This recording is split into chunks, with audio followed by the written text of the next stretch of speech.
लोक तुझा फायदा घेतात म्हणून सतत दुखी असतोस ना. सगळ्यांसाठी सगळं काही करतोस रे, पण तरीही शेवटी तूच का रडतोस? हीच परिस्थिती आहे ना. आता हे का होतंय हे सांगतो, शांतपणे ऐक.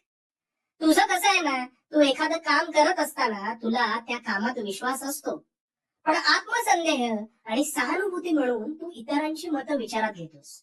आणि मग ते विविध सल्ले ऐकत शेवटी स्वतःचाच आत्मविश्वास गमावतोस. तुला नेहमी हे वाटतं की प्रत्येक जण आपल्या निर्णयामुळे खुश राहावं, प्रत्येकालाच आपली मतं पटावी. आणि इथेच तू चुकतोस. मला सांग, हाताची पाचही बोट सारखी असतात का रे? नाही ना. हा निसर्गानेच आखलेला नियम आहे. हे येतंय का ध्यानात? अरे मग सगळी माणसं समान स्वभावाची कशी असू शकतील? तुझ्या निर्णयावर काही जण सहमत असतील तर काही नसतील, हा ज्याचा त्याचा प्रश्न आहे.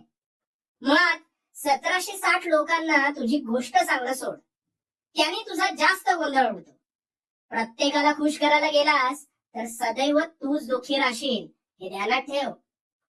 आणि काय चूक काय बरोबर हे तुला कळतं ना रे.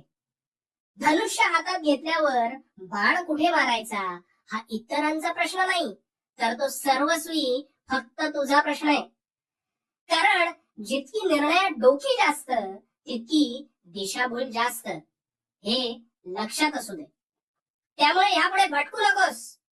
स्वतःशी बोल, स्वतःवर विश्वास ठेव. तुला योग्य उत्तर निश्चितच सापडतील. आणि हो, या प्रवासात भिवू नकोस. भिवू नकोस, कारण मी तुझ्या पाठीशी आहे.